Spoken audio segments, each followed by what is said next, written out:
po mga kababayan mo, sir. This is Jam, the Filipino channel, ang inyong pong lingkod. So today is April 12, 2026 at tayo ngayon ay papunta dyan yan sa may Francisco Street, Gente de Leon, Valenzuela. At dadalhin po natin yan sa may Baltao Covered Court, sa may Valenzuela Extension, Santa Mesa, Manila. Sa may Valenzuela Extension nga yan, sa may Valenzuela, Santa Mesa, Manila. Okay, so magbabalik po tayo mamaya unti po.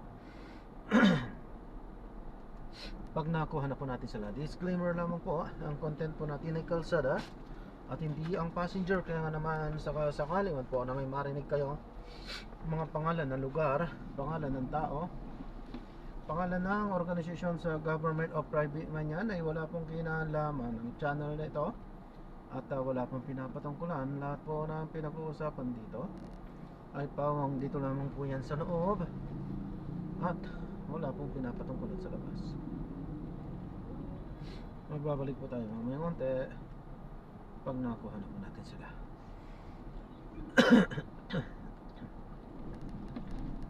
Mantala, makinig tayo ng mga nagbabagang balita at talakayan habang tayo papunta doon sa ating pick-up area. Huwag na.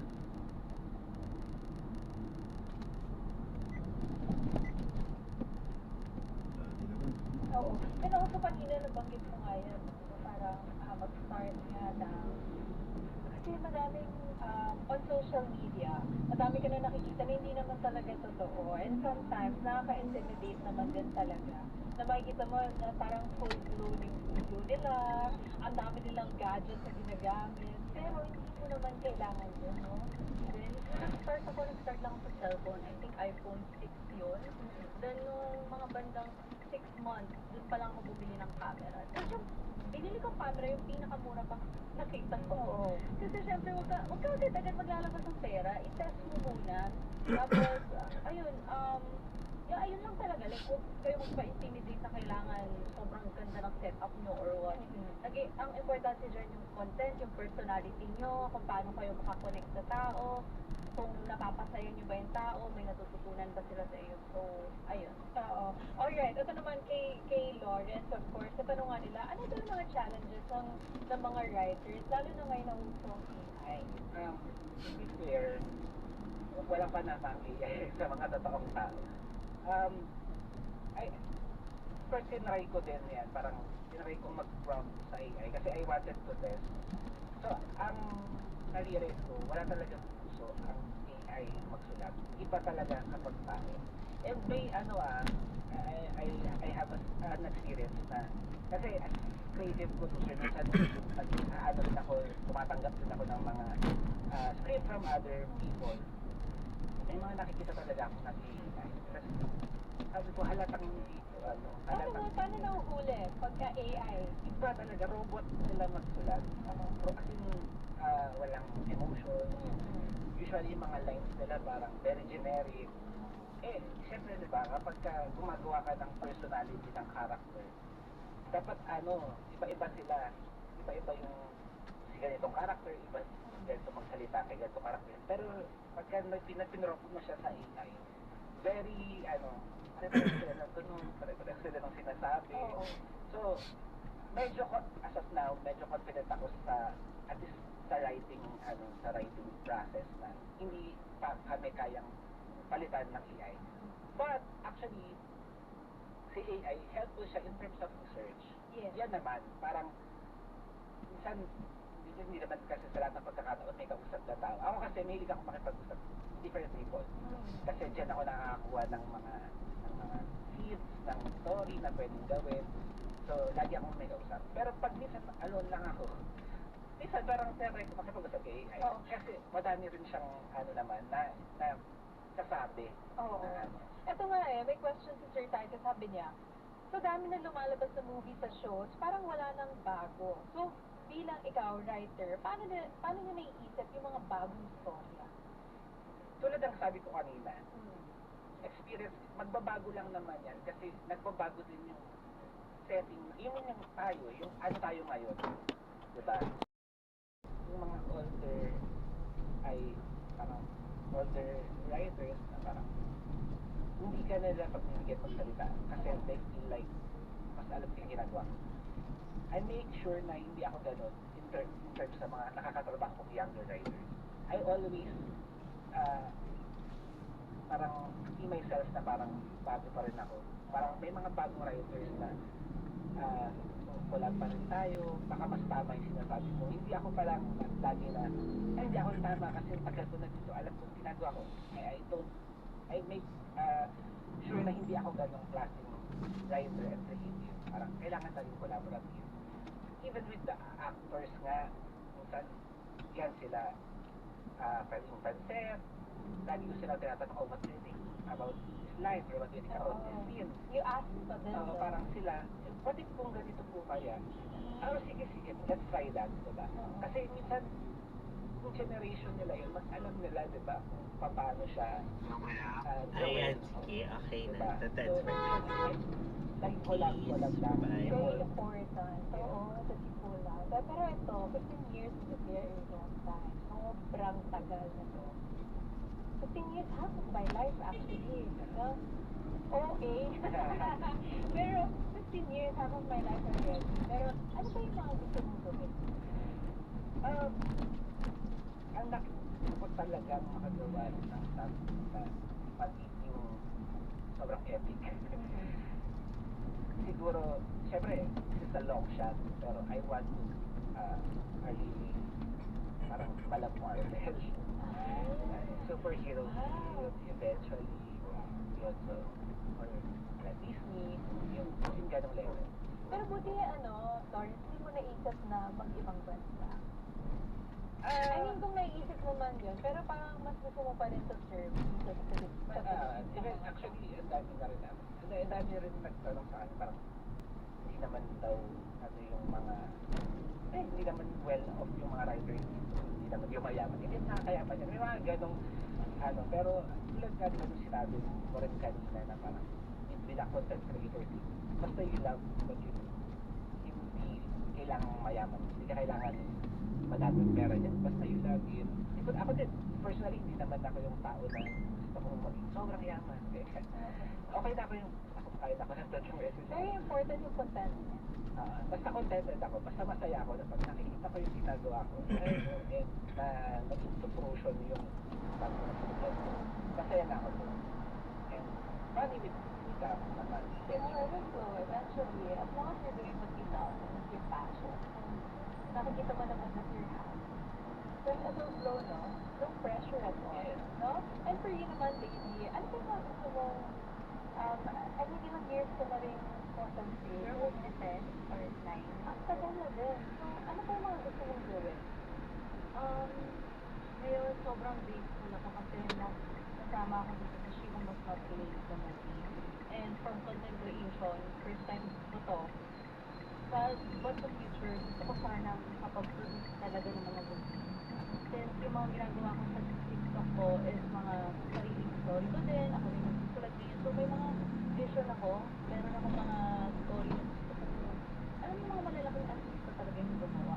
And sa kanila, rin, sila directly, yung mga as in industry, parang yung sobrang grateful talaga ako kasi nag-open ko sa akin sa mga tao kagaya nila rin na direct na parang hindi ko part ng mundo ko before. Business lang naman ako tsaka social media content creation. Parang maliit lang yung mundo ko kung tutuusin. Pero nung nakasama ako sa movie na to, parang nabigyan nila ako ng bago. Ay, ang laki pa pala na gusto ko palang pwedeng gawin. So parang ayun, sa future gusto ko makapag-produce, makagawa ng mga pelikula na sarili story ko rin. Oo. So, at lalabanan ka pa nga. Totoo lang kami.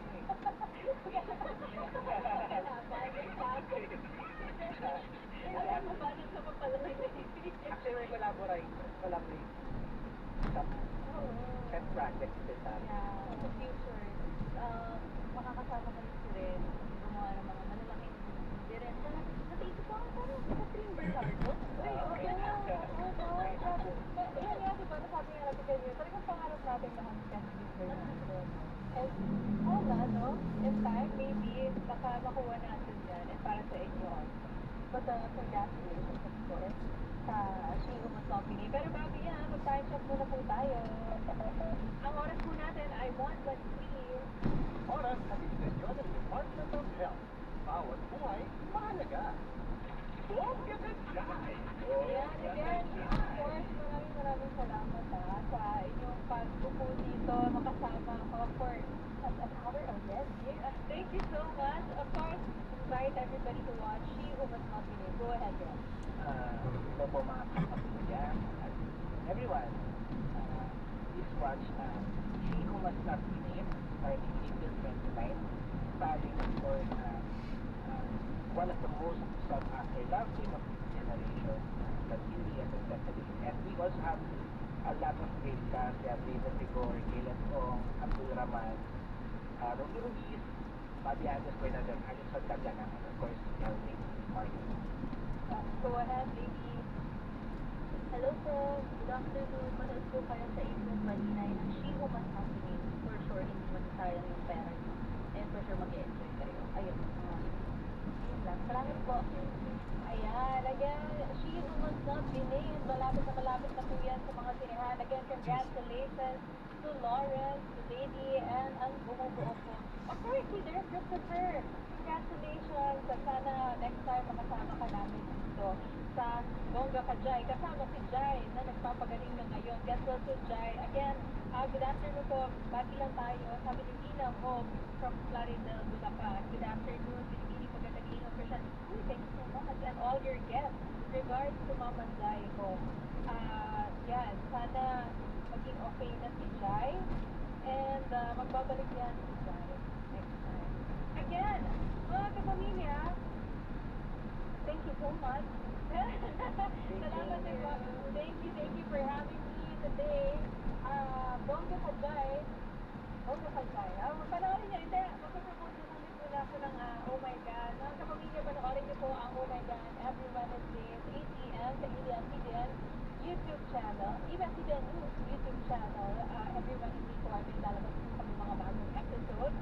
And kung gusto niyo naman po mapanood ang mga nauna na naming interview, sa kasama na namin si Bel Mariano, Sam Versosa, Angelica Panganiban, yung mga lalabas po kami, mga kasama namin sila Darren Espanto, Frances Diaz, at Seth Dalin. Meron pa kaming Janine Gutierrez na lalabas ata next Wednesday. Lahat po yan ay nasa I Want na. Kaya naman, maraming salamat po sa mga sumusuporta ng Oh My God. Panoorin niyo po yan. And again, ito po ang Bongga Ka Jai. Magkita po tayo ulit next time, mga kapamilya.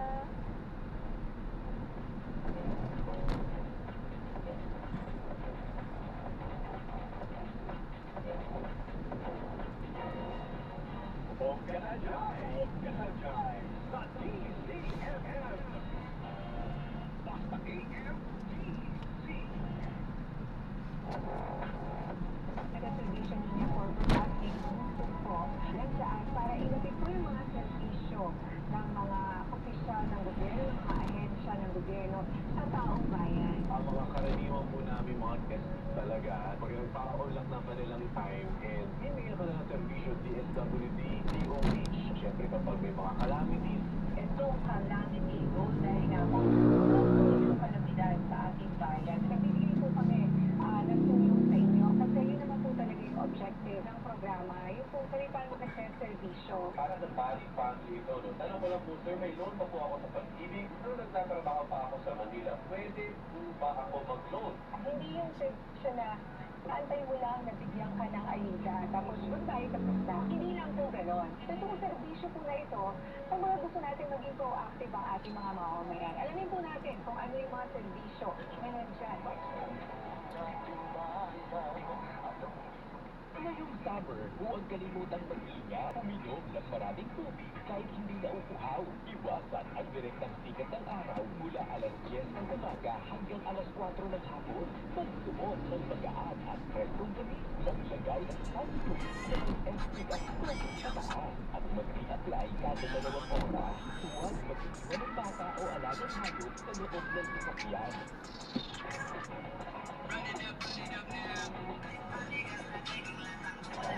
Dahil pinagkatala kayo sa malakas ng bayan, lalo na sa ating West Philippine Sea, kasama sa South Island. na ginagawa nila ito is gusto mo sa ating bata nito? Pag-usapan natin yan.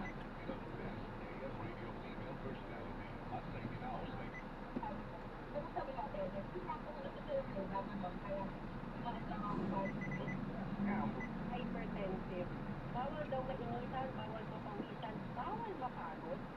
Dad, ate, ang isang tao na may presyon, kailangan nag-e-ehersisyo. Of course, wag naman kung masikip at dibdib mo. Pero na ipapayo namin mga doktor, together with their medication, dapat meron silang simple exercises 3 times a week. Naglalakad sila, nag-i-stretching sila, at nagbibilad sila sa araw. And of course, with the exercises and good diet, kasama na roon ang pag-inom ng FX3 capsule. Ito kasi ay nakita nila nagpapalakas ang organs natin nung kanilang bukod. Yun, very high factor. Naniniwala ako doon sa sinasabi ni Biblia, a very hard but good life philosophy.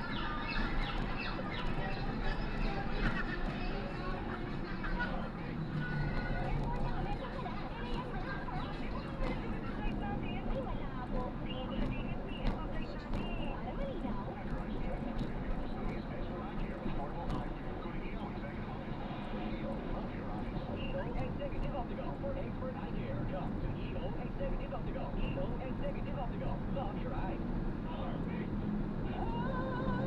I am your friend, your Polish singing diva. I got given voice and brought me to where I am now. Bumili please the Moses Pro sa MX3 capsules. Dito ako big. Mahalagang paalala, ang MX3 capsule hindi gamot at hindi dapat gamitin panggamot sa anumang pinagsasakit. Tuloy na magdangal po for champion. Mahilig dahil sa mura. Pero totoo bang tipid ito? Yung second hand phone, mura. Pero madali malupa. Hindi tipid.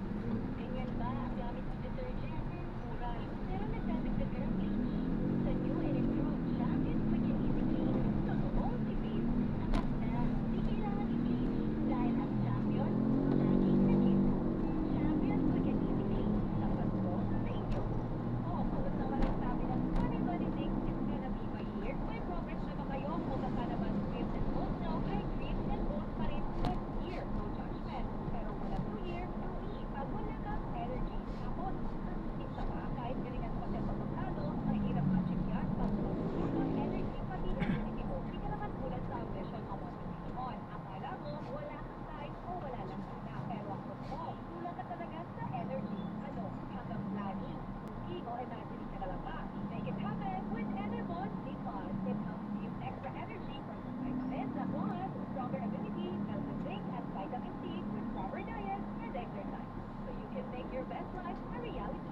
Let's make things happen in 2026. But Enerbond Plus na. Unilag quality yan. Multivitamins with zinc is the generic name of Enerbond Plus. With this, consult your doctor. Every minute, atin sa inyo ng FX3. Hi, this is Dr. Efficient. O baka naman, dumadaing na naman kayo ng masakit-sakit at inyong mga kaso-kasuan. Lalo na sa panahon ngayon na papasok na ang taglamig. Yung iba po sa inyo ay naninigas. Ang inyong mga tuhod, ang inyong mga siko, hindi na rin ang inyong mga daliri. Yung iba, nahihirapang tumayo galing sa pagpupo dahil sumasakit ang kanilang balakang. Alam po ninyo ang inflammation, ugat ng mga kirot na ito. And of course, bilang gastos, marami sa inyo ang nakarinig na ng resetang anti-inflammatory medicine. But if there's more, hindi naman pwede na puro tayo pain reliever na lamang dahil alam natin na ang matagal at mahabang pag-inom ng mga synthetic na pain relievers ay maaaring makasira sa ating mga organs. Dito, pumapasok ang pag-inom ng mga natural supplements, lalo na ang nagtataglay ng alpha, beta, at gamma nutrients.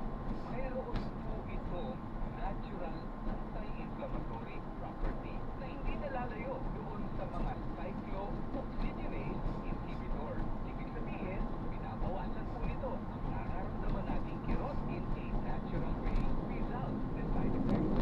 Hanapin po ninyo sa merkado FX3 Nano sa balat ng mangosteen o pericarp ay isang magandang choice para sa kalusugan.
PLC.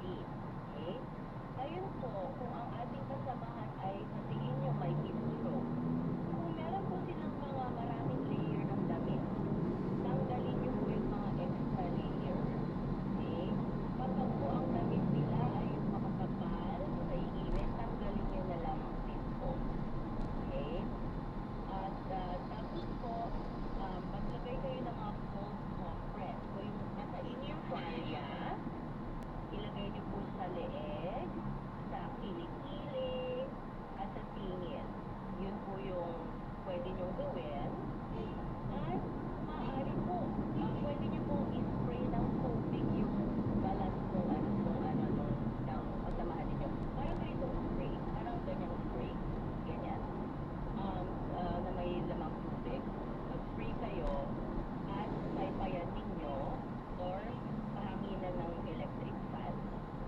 So sa ganoong paraan ay mawawala po ang init sa katawan ng tao. Okay? So yun po ang mga kailangan natin tandaan. Ito po pala ay mga steps, no? Doktrina na talagang kailangan niya namin tandaan, lalo na ngayong napakainit po talaga ngayon. Alam niyo po, Doktrina, meron din po kami mga health checker dito na nagtatanong tungkol naman sa heat rashes. Ano po ba itong heat rashes na ito? At ano po yung mga pwede namin gawin para po i-address ito? Okay. So, minsan po pag nasa loob, nasa ilalim tayo ng araw, nagkakaroon po tayo ng heat rashes para po mga butlik-butlik. Po. Minsan makati, minsan hindi. Ang pwede po natin gawin dito ay maglagay po tayo ng aloe vera gel. Kung meron po kayong aloe vera, kasi po pampalamig yun at pang-soothe ng ating balat. So, wag nyo po kakamutin, wag nyong masyadong hahawakan dahil baka mamaya magka-infection yan. At iwasan na nandun kayo sa ilalim ng araw. At dapat nasa loob kayo ng bahay na may magandang air circulation para ito ay madaling mawala. Doktrina, balikan ko lang po ng konti yung nabanggit po natin regarding sa heat exhaustion at heat stroke. Ano po ang mga pwedeng dalhin naman o kailangan tandaan, no? Para maging emergency kit items na pwede po namin ihanda kung sakaling pumunta kami ng outing o lalabas, alam namin na magiging mainit po doon sa aming lugar na pupuntahan. Okay. So, ang ipapayo ko po ay kapag po tayo ay pupunta sa isang mainit na lugar, may outing tayo, ang buong kumpanya, o kaya yung departamento natin, magbaon po tayo ng mga cold pack. Cold pack, ibig po sabihin po yung nasa freezer, tapos tatanggalin sa freezer at pagdating nyo doon, medyo malamig pa. Yun. O kaya po magdala po ng mga tuwalya na pwede nyong basahin. Kasi po, yung paglagay po ng basang tuwalya sa leeg, kilikili, singit, yun po ay malaking bagay na po yun na makatulong sa inyong kasamahan na may heat stroke. Kung maaari po, magdala rin po kayo ng mga portable na fan. Yung pong nabibili ngayon na parang electric fan mo sa mukha, nakakatulong po yun. Sa totoo lang, nakakatulong po yun. At magbaon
mabawasan ang epekto ng init sa kanilang workforce.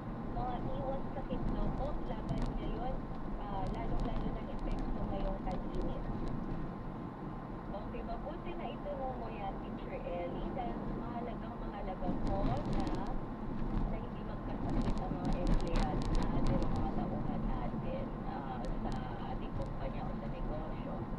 Ang unang-una po, kapag po ang trabaho ay nasa loob po ng opisina, ay nasa loob po ng building, kailangan po ay may sapat na espasyo para sa mga empleyado.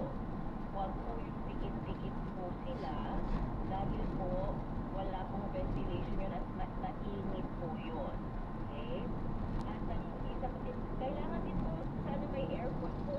Kung kaya po, dapat po sana may aircon yung opisina. Kung wala naman po, marami pong electric fan at meron po air ventilation po. Yun po ang maipapayo po. At pwede rin po kayong maglagay ng water station sa isang sulok para po regular na makakainom ng tubig ang mga empleyado nyo sa buong araw. Kasi minsan kapag kunwari nakalimutan ng empleyado magdala ng tubig o kaya lalabas pa para bumili o mamaya ayaw din nakalimutan na nila. So mas maganda po na meron tayong accessible na pupukuhanan po ng tubig na maiinom. Yun, no? Tamang espasyo at water station ang nagmakari, meron po itong dalawang ito, no? So, Frida, paano naman po sa mga drivers, ganyan, o mga riders, no? Yung mga nagde-deliver po ng ating mga food, ano po yung masasuggest na sa kanila ngayong napakainit po talaga ng panahon? Okay, so kung ang trabaho nyo naman po ay nasa labas, mga traffic enforcer, construction worker, at mga nagtatrabaho sa delivery, kung kaya po, kung pwede nyong iwasan, kung pwede, ay huwag po kayong lumabas kapag po mga alas 11 na ng umaga hanggang alas 3 ng hapon, lalo na kung construction worker o kung mga traffic enforcer po, kung pwede po kayong nasa lilim sa mga oras na yun, ay doon po kayo sa lilim. Okay? Kung hindi naman po problema ang oras, mas maganda po na umpisahan na lang po ang trabaho ng mas maaga. Opo, ng 6 a.m. na lang po o 7 a.m. para po matapos na po at hindi na lumabas po ng alas 12 ng tanghali. Okay? Kung sa construction naman po, ang maipapayo ko po ay magkaroon po ng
Okay? Dahil po ang tulog po ay napakahalaga para po makapagpahinga ang katawan.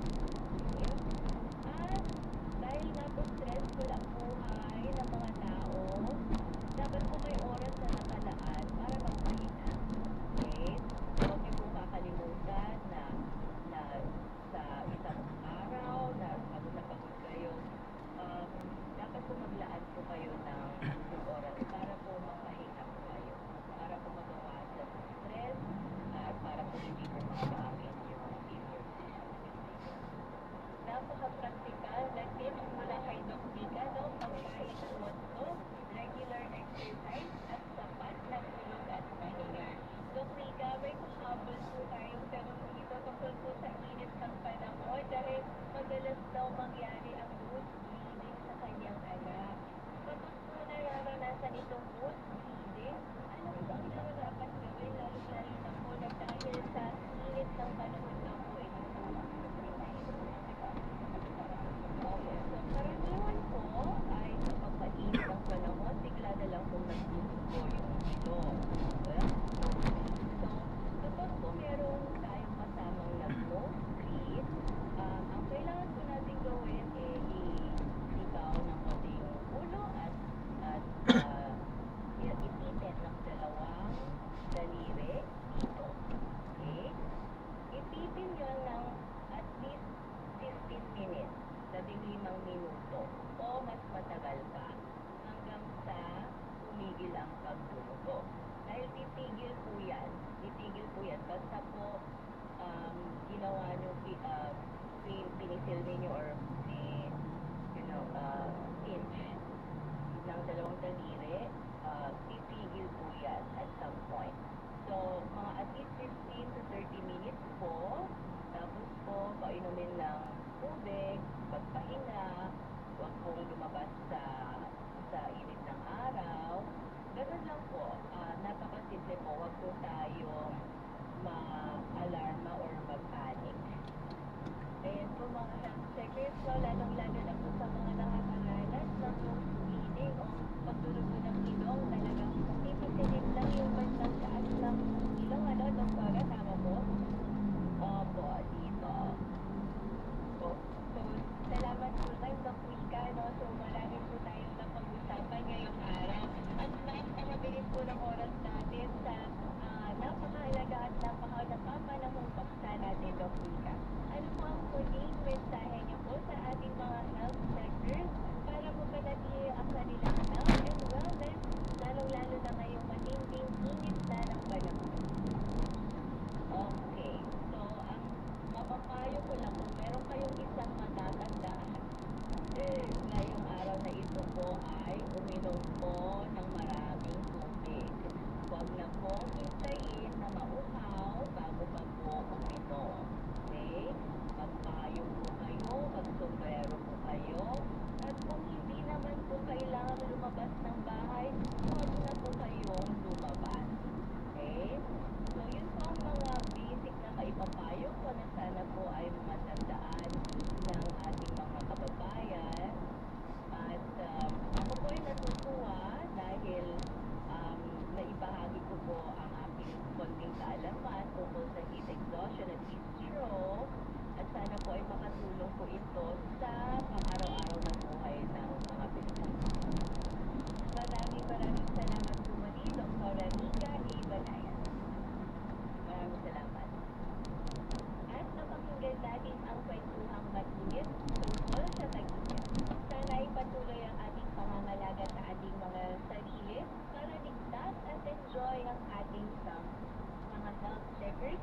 Tayo ay maging mapanuri. Mahalaga ang wastong informasyon ukol sa kalusugan natin. Laging isikita ang wastong at tamang impormasyong pangkalusugan ay check. Tandaan, ating pangalagaan ang ating kalusugan sapagkat ang kalusugan ay ating kayamanan. At huwag kalimutan maging araw-araw ang ating minamahal. Be kind, be safe, and stay healthy. Ako po si Teacher Ellie Campos Banayan, dito sa programang pinagkakatiwalaan ng mga eksperto, ang Health Check Plus sa DRD. Check the check! Wellness tips sa Health Check Plus. Katawan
Nagpakapagal kung anong take mo.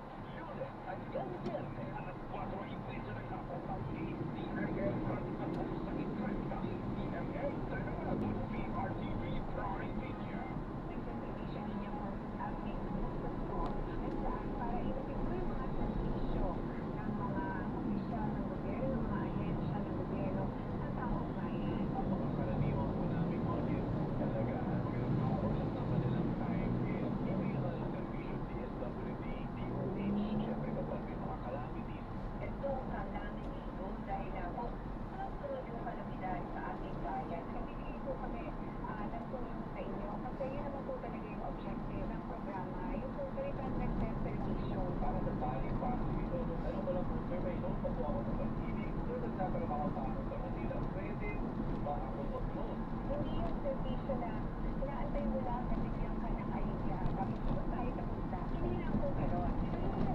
Ito, kung mga gusto natin maging proactive ang ating mga mamamayan, alamin po natin kung ano yung mga servisyo na nandyan.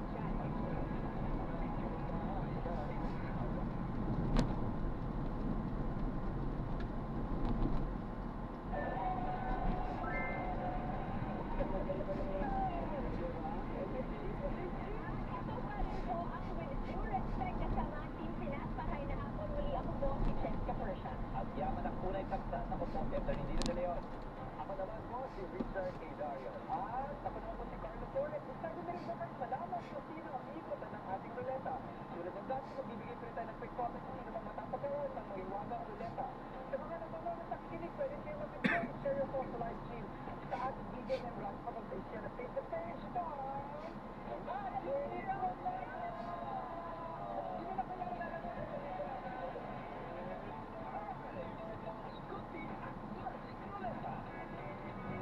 That's it. Oh, tayo magpatumpik-tumpik na! Sa ruleta!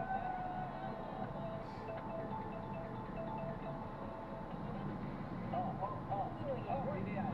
Wag mo natin sabihin, sabi ko lang kasi nakatulog na si Senator hindi Chico Estrada kayo sa isang pagkakita na hindi nakapasin para sa mga kababayan. Suntay. Gas station lang yun. Nalilit ba? Ito, pero gasolina. Pero, sa ating political system, dahil nagkakasulangan na kikreate ng needs para sa country. Useless of them talaga ito in our public system. Isipin mo ba naman in-invite na lang isang national athlete natin sa Senate hearing tapos babastutin man lang. At sa isa pang senador na may asawa na parang, oh, pwede mong girlfriend yan, di ba? Ano ba yung klase pa ko? Ano ba yung ako nito? Meron pa sa toto, tsaka parang akala ko kung sino macho to. Oo. Hindi na pupusin yung mga ganyan, mga projection na pamacha, lalo ka na tingkoy ah. Macho ka siya ah. Hindi nakakamacho, lalong hindi okay. Oo. Pero tingnan niya yung passion niya talaga eh. Medyo, late night show ang dating. Hindi mo na lang ma-fashion tip. Medyo marami. May trabaho yun.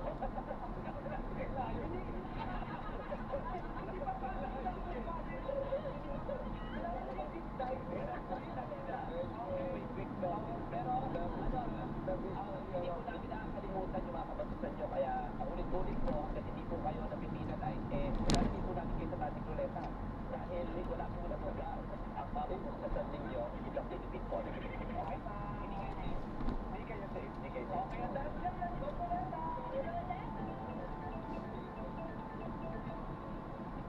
Oy. That's it.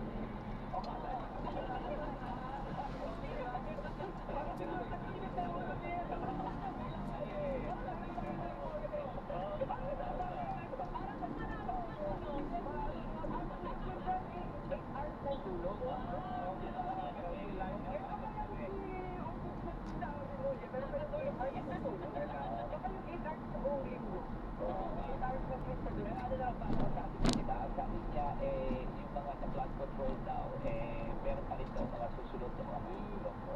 Inaantay pa rin po namin yan kasi parang napag-aaral ako eh. Parang ako eh. Sabi ni pumasok si Boying Remulla sa kanyang script, sabi na very hopeful and paano siya eh, with God. Ito po?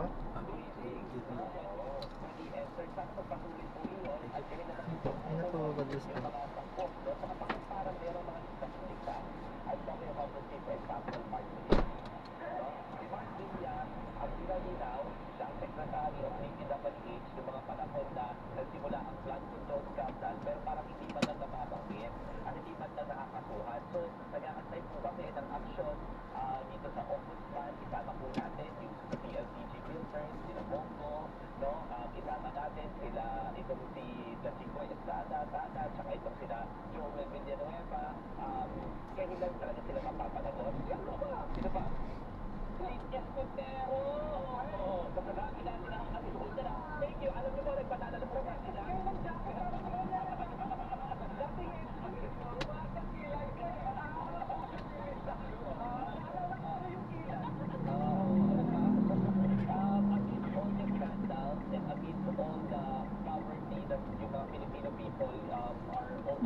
Ay, ayan. So, na-drop na natin sila. Maraming salamat po sa panonood. Hanggang sa muli, ingat. God bless. Paalam po muna po samantala tayo gagawa na ng ibang video sa ating susunod na mission. Paalam po muna po samantala. This is Jam, the Filipino channel ang inyong pangikot. Paalam po.